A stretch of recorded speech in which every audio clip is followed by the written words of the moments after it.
So I'm,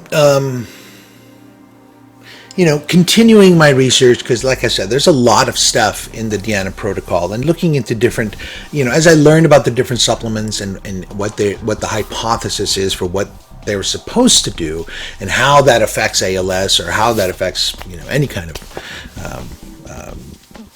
disease. Was more and more interesting to me, and I got into supplements after I learned about Ray Kurzweil and his use of supplements and his whole reasoning behind it. And so I don't do a lot of supplements like they do, but I'm certainly getting more and more into it for whatever reason. I don't know, but I figure, what do I have to lose other than my money? So anyway. And I came across Gabor Mate. Right now, I've mentioned Gabor Mate before. This is a dude that I've been following for at least a decade. I first learned about him when I was getting into this thing called the Zeitgeist movement. And he was a physician. He is a physician, and he's a Hungarian man of Jewish descent, of Jewish persuasion, I should say, and he was born in the early 40s, and he was he just is a brilliant. First of all, I love his tone. I love the way he speaks. I just really like calm people, man. Calmness is valued in this man's life. It's one of the reasons Olga and I get along so well, is that the way I unwind is through calmness. That's what being an extrovert, or excuse me, an introvert really is. People think I'm an extrovert because I present and I speak, and they don't understand what, they assume that extra means, the guy was out. That's what it means. But in fact, that's not what it is. It's not what I am. I think the shortcut to trying and understand what an introvert and an extrovert is to just think of it as the way you unwind. How do you come down from the top of your day? Do you do it by going back out again to the clubs, or to socializing again with your friends, your family, or do you prefer quiet and calm and just relaxing, and maybe going into your, not routines, but things that bring you joy and comfort, basically, to try to compress, calm down, go back to zero, Zen AF, and then the next morning the show must go on, and that's one of the, again, like I said, the things that Olga and I share together, is that we really love to just be calm. And his shtick, Gabor Mate's, not shtick, that's disrespectful. What interested me about his lectures, which is what got me into studying him and reading his stuff, was he explained, or he taught me, the concept of epigenetics, right? That things don't just happen because we have a gene for that thing to occur, a gene that has the propensity for an occurrence, right? It isn't, if you have a gene, doesn't necessarily mean that gene is going to express itself. And the question is, are there things that are external that then cause genes to express themselves? And are there things that inhibit particular genes from expressing themselves, right? There's a dance. It's not just a this, then that. It's a this, now what's the context? What is surrounding that gene, as far as time is concerned and as far as circumstance is concerned. That is going to be the thing that'll express a particular gene or not. And his whole narrative on us going down the wrong pathway with this human genome project stuff, that there's certainly value in it, but that we're putting too many eggs in that basket, because it's basically propagating the Western medicine narrative that, everything is biomechanical, find the symptom, treat the symptom, and see if you can move forward. And that's just, Western medicine is evolving without question. And you can see it, even in like the grossest, expressions of Western medicine, like Kaiser Permanente, for example. They're really into holistic healing now, at least that's what they, push as their image. No, actually, I take that back. They really are, they really are interested in that field. And so more and more, I'm starting to realize that there really is no Western medicine is very quickly becoming West-East medicine. Maybe not quick enough, but at least in some ways. So I'm looking around and I find a lecture where Gabor Mate is talking about ALS, and I'm taken aback by that. I'm like, whoa. What are the chances of this dude that I've been listening to for, again, a long time, suddenly he's talking about like one of the rarest disorders there is, right? And so I, went down that rabbit hole, friends, and that's what I want to spend some time discussing here in this episode of the Dottore Chronicles. So his narrative to this effect has to do with his the theme that underlies much of his work, which is the mind-body connection, right? So what that in essence is, in my terms, which aren't as elegant as his terms or any trained psychologist or physician or something, or researcher or something, is that everything that is in the external is caused by the internal, and that's just a language problem, because what that really means is that there is no external or internal. They're the same thing. The mind of the human body is the underlying root of everything that occurs, whether it's good or bad. And his contention is that because of that interwoven connection, that a vast majority of chronic conditions like Parkinson's, like diabetes, like bipolarity, like depression, like rheumatoid arthritis, and neurodegenerative diseases like Alzheimer's, ALS, and multiple sclerosis and so forth, have some sort of a connection to a person's life experience.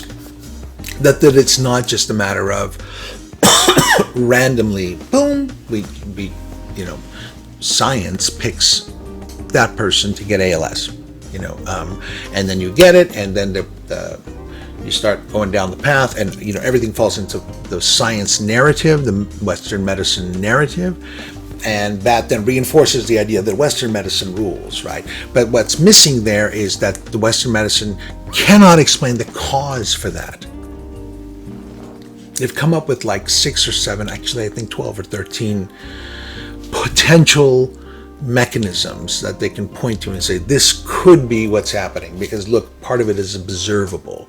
But even that doesn't still address the underlying question of why is it happening to this person instead of that person, right?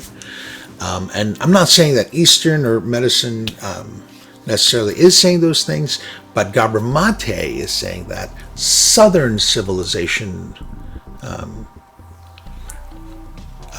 is saying that, yeah, there's something that could be done about that. So we'll get to that in just a second. So that's the mind-body connection, right? So he's basically suggesting that the reason people get ALS is connected to their inability to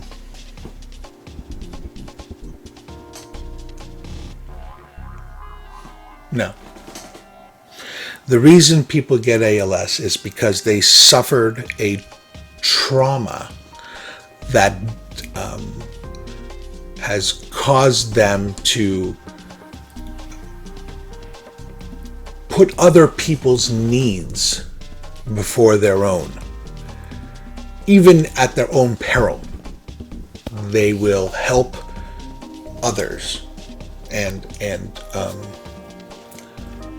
it's such a strange concept, and I'll build this out for you a little bit. But I have to tell you, I've been tripping on this casuistry thing, the interwoven connections that sometimes seem too too coincidental, for lack of a better term, and again, you have to be aware of your context. You could be, for example, in my case, in this heightened state where you're just looking for weird connections and making up stuff just to make sense of your reality. But this was such a weird thing for Gabor Mate to be now talking about ALS and how it's connected to what? Connected to trauma? Okay, that's interesting. So what exactly is trauma then? Because this is a term that gets thrown around quite a bit. I work in education, and so there's some interesting things being done in that field of trauma-based education, or trauma-informed education,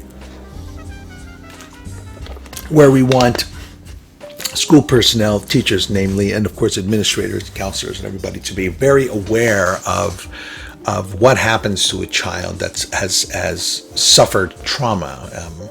And trauma is an interesting thing to look into. Like ask yourself, what is trauma? How do you define trauma? It's not what you think it is. I think most people think the word trauma means something bad that happens to you that has a bad effect on you, right? Like you get slammed in the head with a baseball bat, that's a trauma you experience, right? But that's in fact not what trauma is. Trauma is, has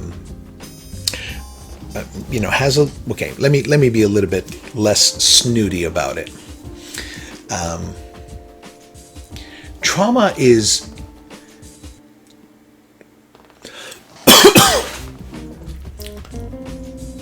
what is the disconnection of you to yourself. So I'm not going to be able to explain this as well as Gabor Mate does, but in essence, the idea is that trauma is what you experience when you need to escape something that you cannot accept. Right? So you disconnect yourself from the thing that has put you in a state of total collapse. And if you deal with that state, then you fear that you will no longer exist. And as such, you don't deal with that. And what you do then is you develop what's called a personality. Right? And so the thinking here is that a person's personality is simply a defensive shield, if you will, that's built by the person to be able to cope with some horrible thing that's occurred to their socio-biomechanical system. Yeah. Right. So for example, there have been some really interesting studies that have been done and have been repeated multiple times that demonstrate that women who have suffered highly stressful lives tend to have a higher rate of having asthma than those that have a relatively less stressful life. Right? And so the correlation therein being that stress in a person's life causes a person to become asthmatic, right? But then the question is then, well, what about like little babies who get asthma, right? And asthma is I don't have asthma, thankfully, but it's a muscle thing, right? It's the muscles spasming that cause the airwaves to kind of tighten, so you wheeze and you can't get enough air, and that's what's happening, right? And of course, what's really interesting is how we treat asthma, which is fascinating. We treat it with stress hormones by the inhaler stuff. That's it's like a stressor. It's a stress hormone. And there's an interesting connection, but I'll get back to that in a second. So the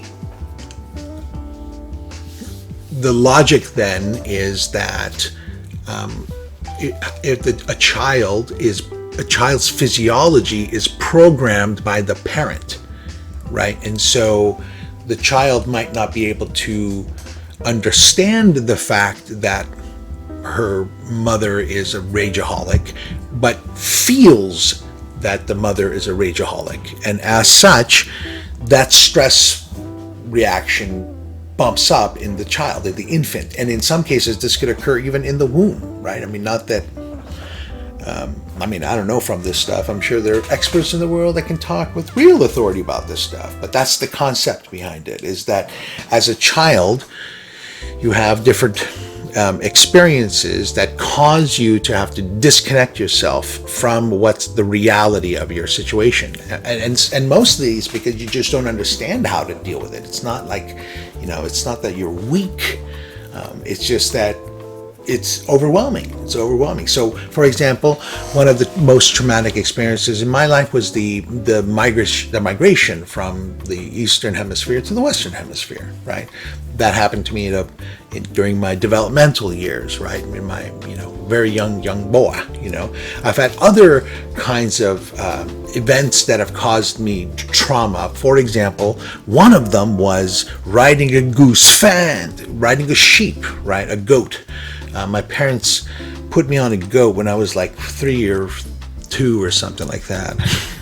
And I was just, man, I want to get off of this thing. And funnily, I said funnily, I apologize. But there was a picture of me actually in tears on that, because I think my dad thought it was hilarious. But that was after, years of therapy, probably one of those events that caused me to form my personality, right? So the idea is that when a event occurs that is overwhelming, we disconnect from ourself, and in so doing, we create a new side of ourself, right? And that's, a component of our personality, So the thinking therein is that there are childhood traumas that we are experiencing, and in some cases maybe those are events that are occurring in your tween years or in your teen years. You might be, what if you were molested by your uncle or something, when you were 12 or 15 or something like that, or worse, you experience even more horrid things that can occur to a child.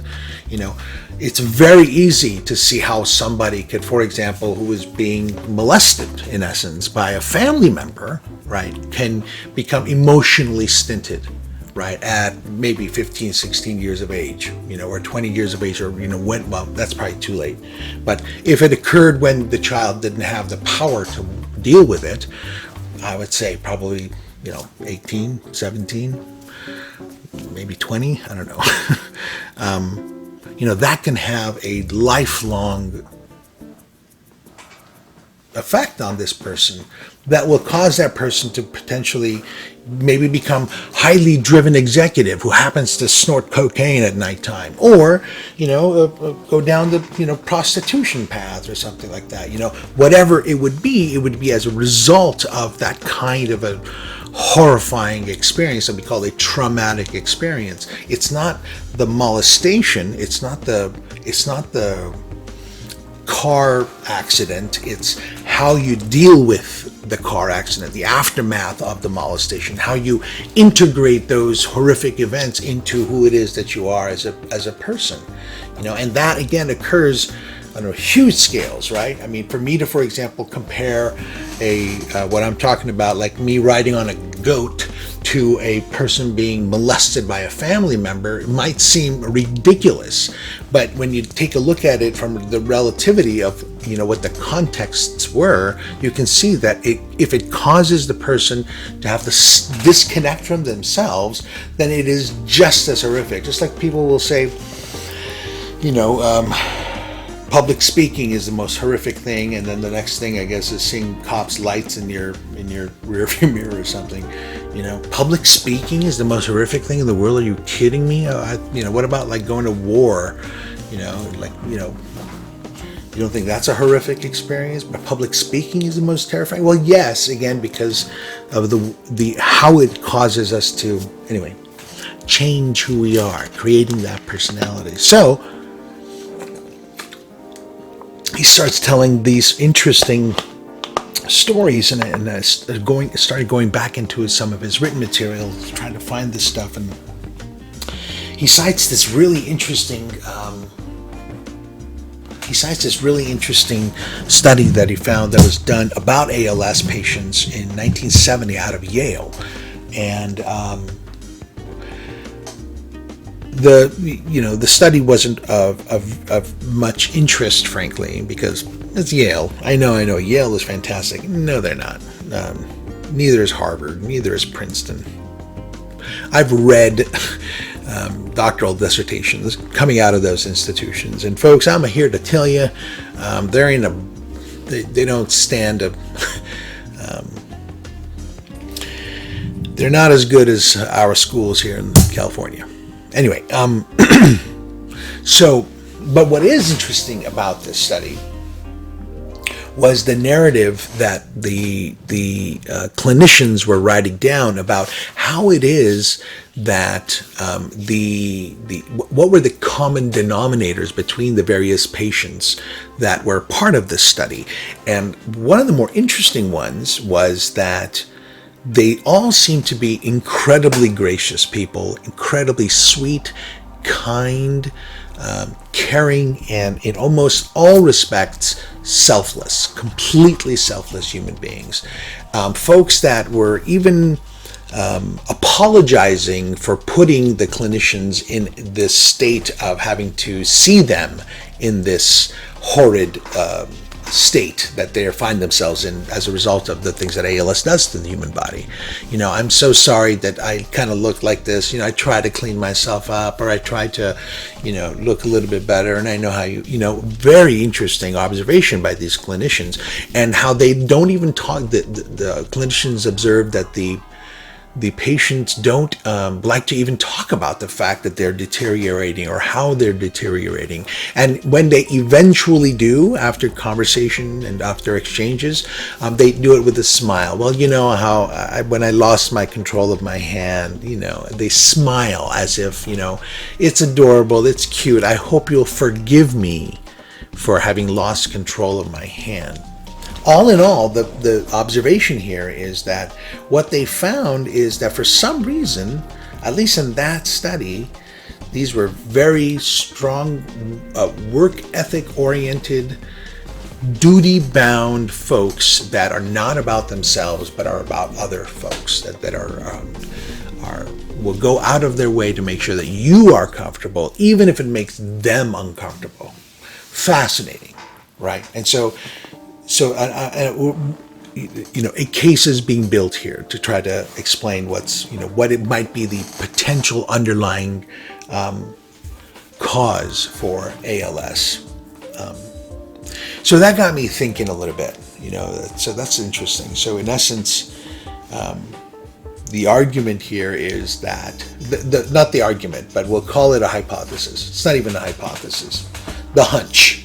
The hunch here is that the action of putting other people before your own needs, the needs of others before your own needs, is a coping mechanism that is now being called your kind personality. But it's really a coping mechanism that you've developed as a result of some event early in your life, or a series of events earlier in your life, or maybe even yesterday, frankly. I'm not sure what the time span here is, that has basically caused this trauma in you.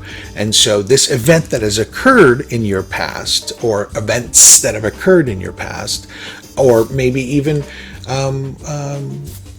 physical conditions, like maybe you were in the womb, your mom is doing some drugs or something, or you are raised in a coal mining environment or something like that. All of those things can be potentially the stressors that develop you and turn you into somebody that then develops a chronic condition later in life, 20, 30, 40 years later. So I said, for example, I gave you the example of the asthma, right? The thinking here is that this is the general mind-body connection mechanism. And this is, again, inelegant because this is not my field, but I'll give it a shot. So the idea here is that a child has been conceived and is in the womb, but the mother is in a horrific financial distress situation, has her own potential socio-emotional challenges that she's trying to deal with.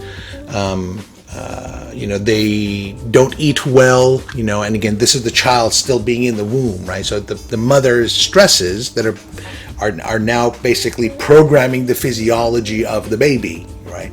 And then the baby comes out and doesn't understand what's happening, but feels what's happening. And so all of these things are causing cortisol or whatever, stress hormones to activate. And over a period of time, what ends up happening is you get asthma, right, for some reason. So then how do we treat asthma? This is fascinating.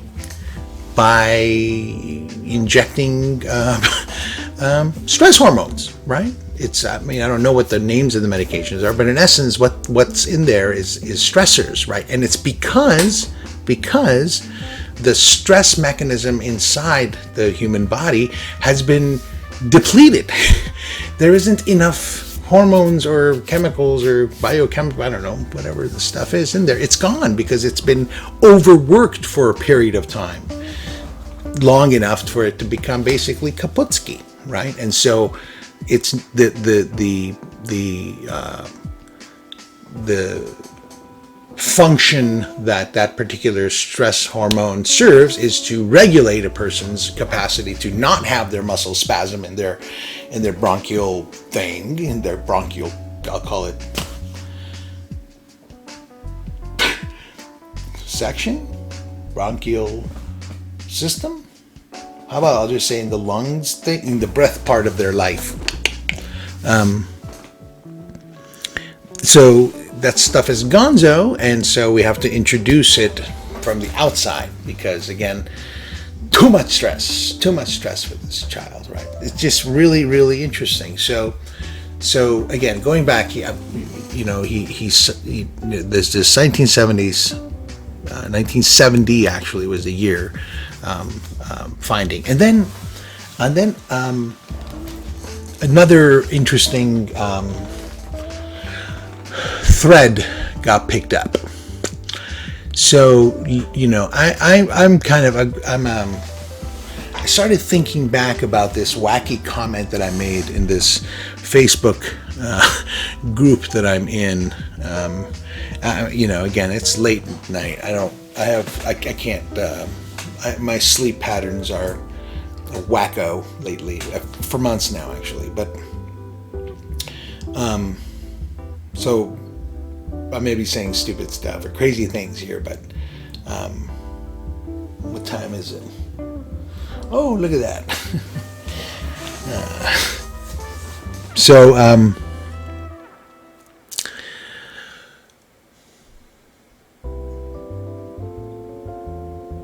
And what I was saying in this conversation was about some of the weird thoughts that I was having when I'm staying up at night. I have a little front porch. I like to go sit outside and kind of howl at the moon when I can't get any sleep because I'm just sick of watching movies or reading books or anything. I'd rather just sit still and breathe in the night air, frankly.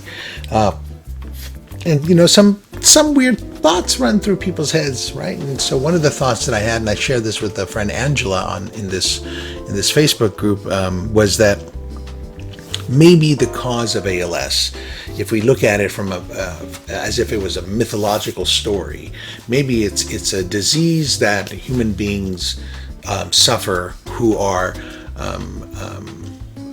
experience intense amounts of aggression for intense or for lengthy periods. And the correlation therein was, that there happens to be a higher incidence of ALS in folks that have a military experience. There happens to be a higher incidence of ALS in folks who happen to be American football players, right? These are folks that live in high stress, high aggression, intense aggression states.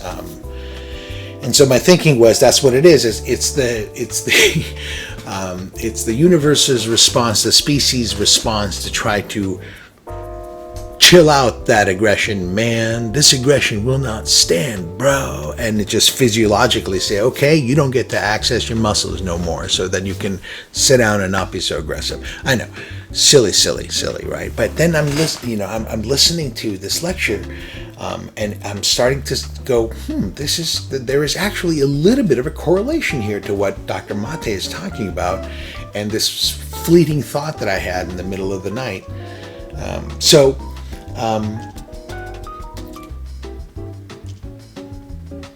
Words and communication is a big deal in my headspace, and so I don't like the fact that in America we call ALS Lou Gehrig's disease, and I don't know, maybe it's because I'm a snob, because I think what most of the rest of the world refers to it as motor neuron disease. I think that's just a more accurate way of describing what's happening here.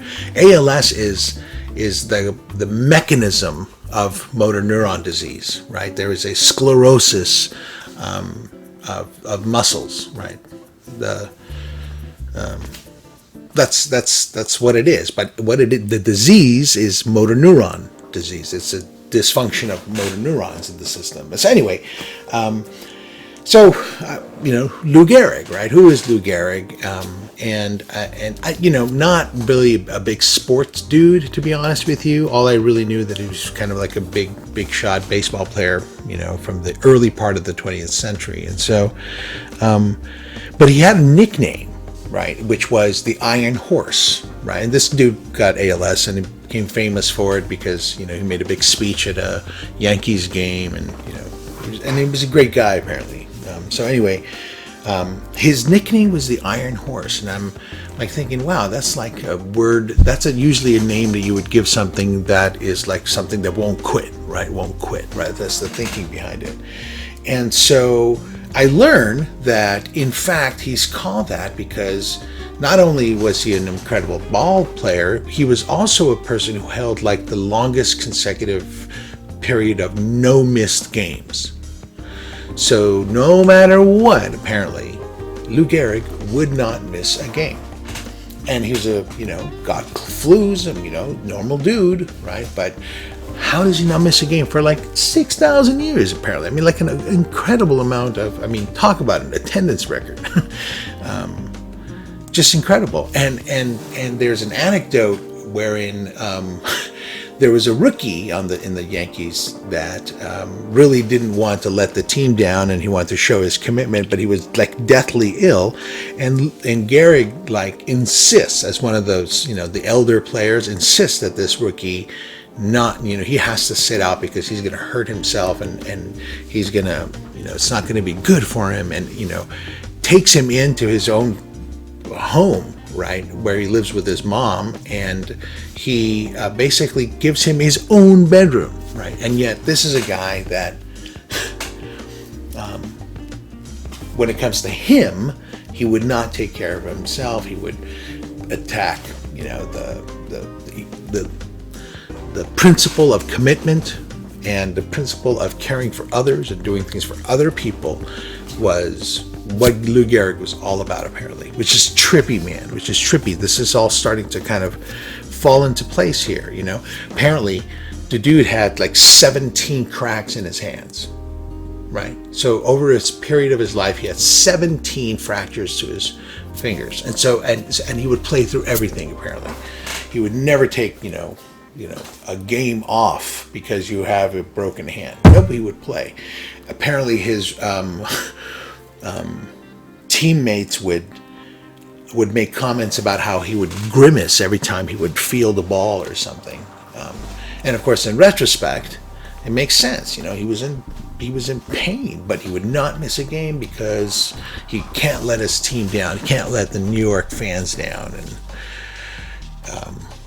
just like Olga, right? She can't let the kids down. She can't let her father down. She can't let her handicapped brother down. She can't let her rageaholic moron of an ex-husband down. She can't just has this sense of I'm here for others, and I'm starting to see that maybe that's what the mechanism is, that for some reason, when a trauma occurs that causes a person to take the coping strategy of developing a personality that in essence, is valued somehow in, at least in Western society, I should say in Christendom, or in Judaism, or in Islam. The Abrahamic values of selflessness are certainly, present.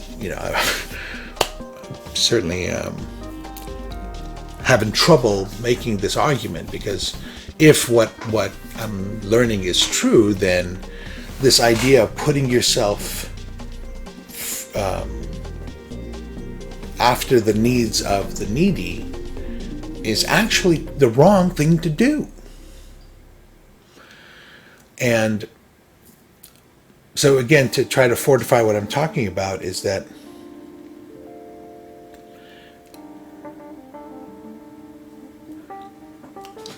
as a caregiver of an ALS, a person with ALS, I have to recognize that I am in a basically in a whirlpool, right? And I'm going down, right?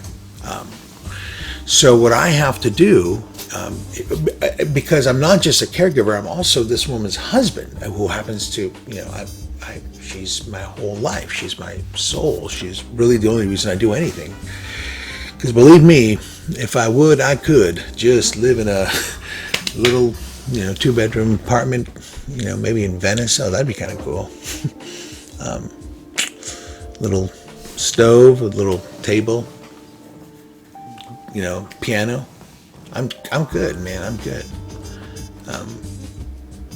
But I got this opportunity to live with this angel of a human being. She's tremendous, and she's changed everything.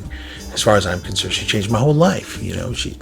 She's taught me to be a better human being. She taught me how to do stuff that I didn't know how to do.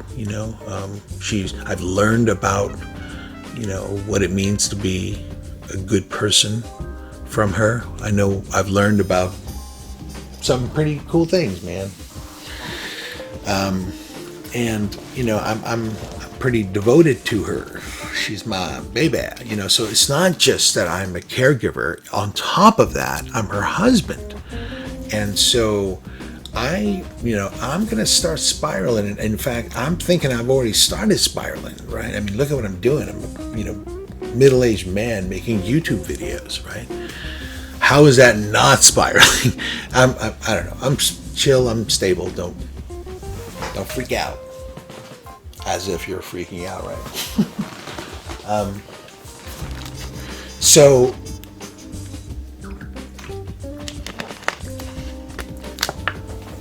I have to maintain a sense of vitality, a sense of pride, a sense of, something. I need to take care of me in order for me to be able to take care of her, right? It's exactly like the airplane speech, right? In the case of a cabin depressurization, cover your face before you cover your kid's face, because if you're passed out, who's going to help the kid, right? And so you've got to take care of yourself. And, I'm sure you've all heard what happens to old married couples, right? When they're 70th anniversary, and then one of them gets sick, inevitably the other one gets sick as well, and then one of them dies, and then like 10 days later the other one dies too. We just saw that with the Star Wars lady, the buns and the bikini thing. What's her name? Princess Leia, Carrie Fisher, and her mom Debbie Reynolds. Wow, that was a of how my mind works. It starts with the buns. Boom, boom, right? Boom, boom.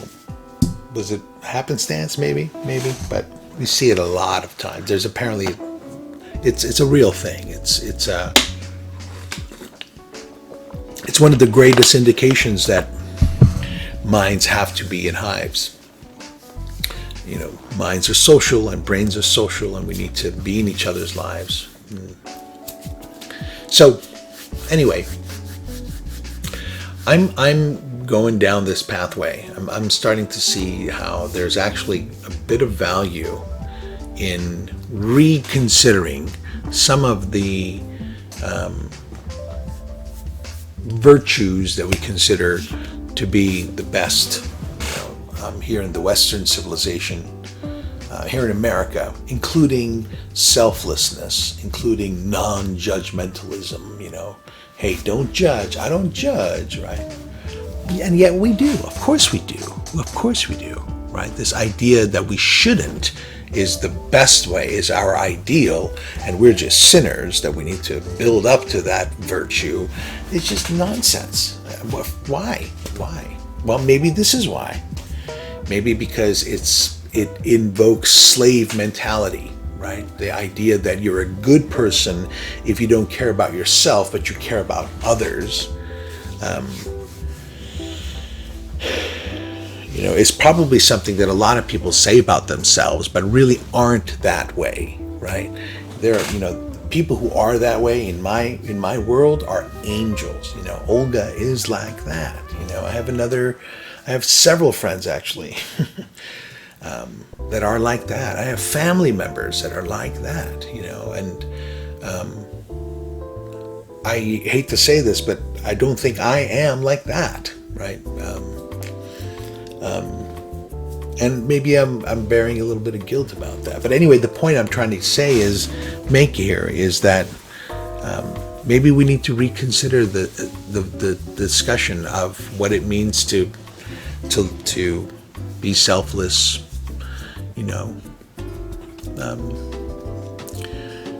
and maybe that concept of helping others, my brother's a nurse, my cousins are all nurses, or no, not all, but mostly nurses.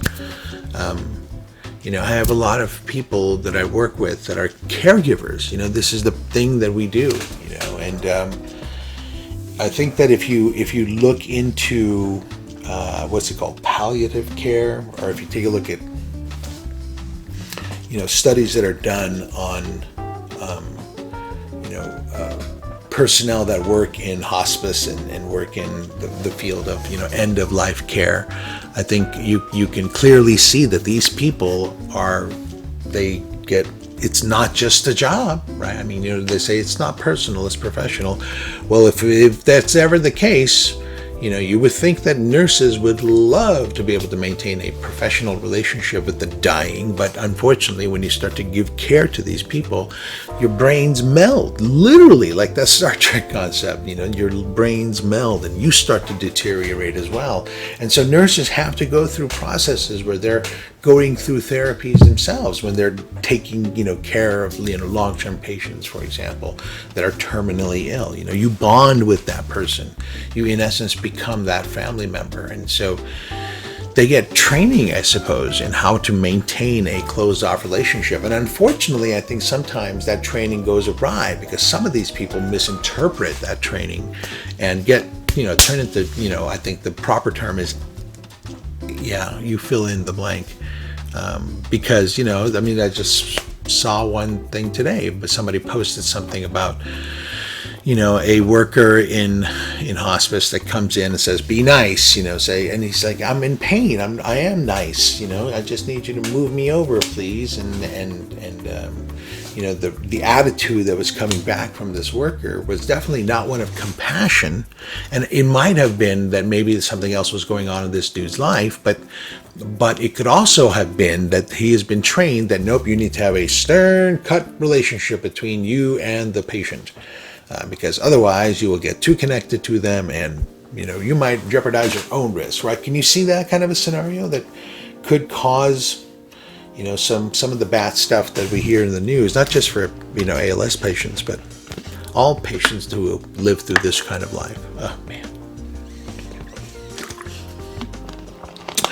So, what? So what? Well, let me switch batteries. Yeah, I talk a lot. All right, let's recap. So, Olga's latest symptoms have been fatigue. I'm trying to find a way to help her with that, come across some alternative medicines, alternative systems, protocols, ideas. We get into it, we start to see some reaction, encouraged, continue to look, come across Gabor Mate, this guide that physician's work that I've been following for a long time, and he happens to be dealing with alternative medicines for ALS. Get into it, and he connects his mind-body integration work that he's been doing for a long time, which is what I'm interested in mostly with him, and he starts to make some connections to disease, saying that here is the disease mechanism. The disease mechanism is that just about every single chronic condition, like ALS, for example, that is not specifically gene actuated, is caused as a result of trauma. And trauma herein is defined as the person's disassociation with their self, with their sense of what they want, right? It's the lessening of authentic behavior, in essence. Some sort of a trauma hits you, your daddy and your mommy split when you're a little 2-year-old, or you were abandoned and were adopted at 1 month of age, and yet for some reason you're 15, 16, 20, 30, 50, 70 years old, and you always have this sense of abandonment, and you don't, because you don't know that you were adopted. Your parents never tell you that you were adopted, and yet you still have this overwhelming sense of disassociation. Very common amongst folks that are adopted, who don't know it. Then they find out and they go, oh, now I know it. Doesn't necessarily heal it, but the point is that these traumas cause some of these things to express later in life. And one of the ways that we are going to heal ALS or cure it is to start looking at those kinds of solutions as opposed to the kinds of solutions that Western medicine has gotten us to look at. ALS can be cured, but it's not, because we're not looking in the right places. What we're doing is we're looking at the Newtonian thing of what's the mechanistic relationship to cause and effect. Well, sorry, the arc is much wider here, Bubba. It's not going to be some, oh, look, he's got a higher, level of this particular chemical in his body, or look what happens when a functionality is lost. You can see a direct correlation with this particular hormone, decreasing in the human body. Aha, we figured it out. This hormone is associated with this kind of behavior, and therefore that's probably the issue associated with getting ALS. Okay, see, my cat, for example, he thinks that's stupid. It works. I'm not dissing Western science. I'm not dissing medicine, for crying out loud. I'm just suggesting that there are alternative ways to looking at these very real problems, and the question then becomes, okay, so what would some of these alternative ways be? So again, think about the context of what I was, how I got into this, right? Now there is a couple things I want to say about what I want to talk about next, which is about what Gabor Mate's research is showing, or experience is showing. I when I was in graduate school at UCLA, I did my graduate thesis was, I suppose one could say was a bit of a research project that was associated with taking a look at, first of all, an introspective reflection of my own life experience, because there's a lot of association and disassociation involved with fine art, and that's the field that I was studying at the time, was fine art. And so my thesis was primarily about an exploration as to, what happens to the mind of a child when the child has a dissociative experience. And in that exploration, there is a wider look at why it is that traditionally, I'd say, conventionally, I'd say, stereotypically, maybe I would say, artists that are worth their weight in gold are alcoholics or heroin addicts or drug-oriented people. I'm thinking musicians, I'm thinking actors, I'm thinking painters, I'm thinking sculptors, architects, fashionistas, not fashionistas, what do you call them? People who deal with clothing, makeup, hair, that kind of stuff, the artistic expressions. Why is it that that's happening, right? I mean, you do see patterns in like other work too. Like apparently there's a lot of drug-related stuff in dentistry. A lot of dentists are hooked on all sorts of drugs apparently. And apparently that's the case for a lot of medical doctors.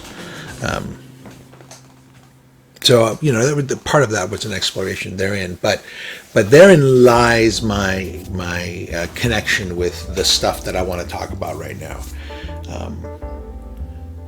Which part of my thesis had to do with the consideration that maybe there's something in the diet of certain people that causes them to react to their environment in such a manner that then expresses itself, the trauma associated with some abandonment perhaps issue that a person has can manifest itself in a pressuring of communication skills or the ability to be able to contort the face or the body to be able to convey some sort of emotion, whether in a theatrical setting or in a video setting, where we're much more intimate. And, that thus, somebody becomes a good actor or a strong actor or something, or a person who's able to, pour themselves into a novel that they're writing, and really express the story in such a way that nobody else has ever thought of, but as soon as they read it, they realize everybody would have thought of it that way. I'm just brilliant, But is it possible that the artist is a personality that is expressed as a result of, it's basically a trauma? To be an artist is to be traumatized. So anyway, so part of that exploration was that, okay, maybe there's something in the diet that can help, deal with that kind of, obsession, that kind of,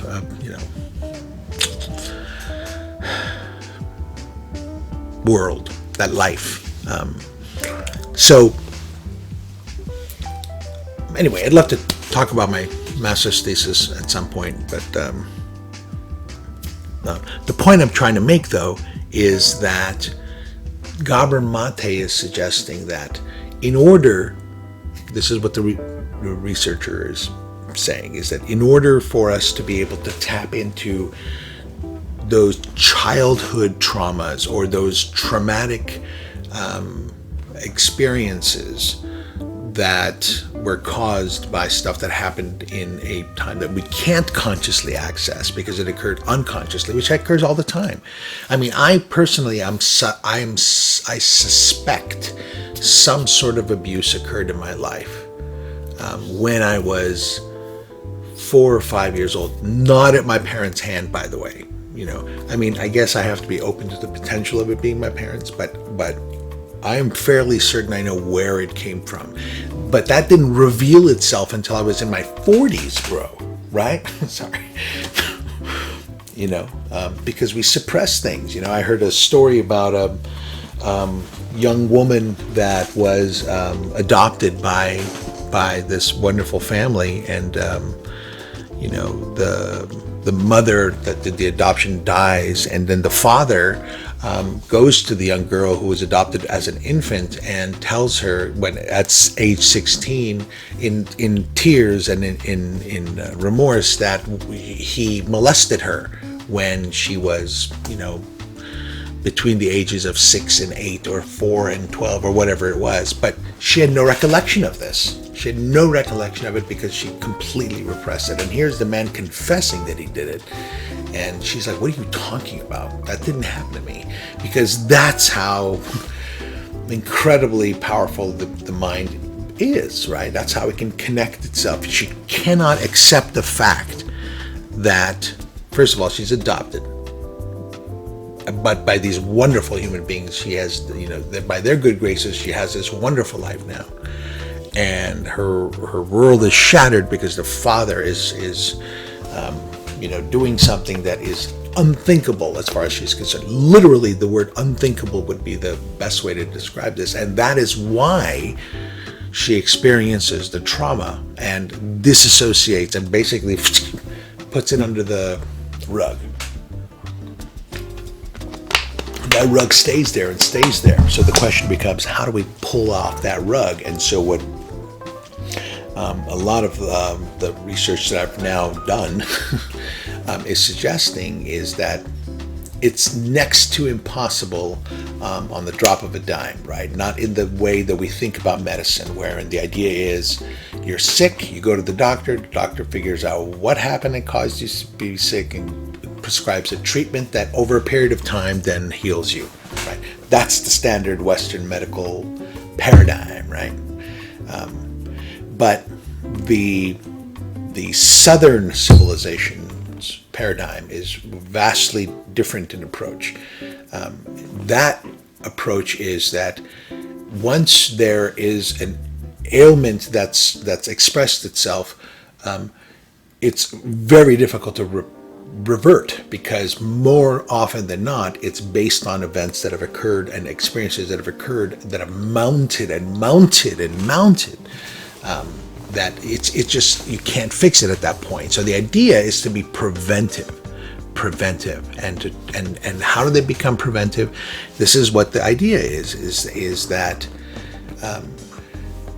that the human being has to do enough human development, self-introspection, a strong development of control of language and multiple forms of communication, perhaps language and sound, expression of music, or the creation of art, or some mastery with the facility of communication, coupled with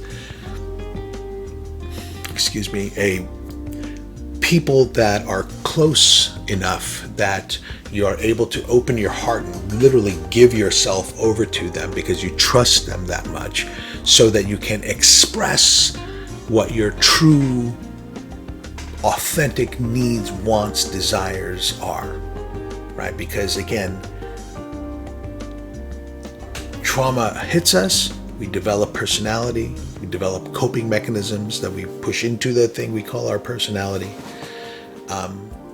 And in order for us to be able to get back to that experience, we have to be able to think of, well, how do we then dissolve that boundary between the conscious mind and the subconscious mind, right? And Gabor Mate's point of view, and the point of view of actually a whole bunch of people that I've now been reading about, is that there are, what the Southern civilizations do is they use plant medicines to evoke the internal mind and externalize it, which is better known in Western society as to be psychedelic.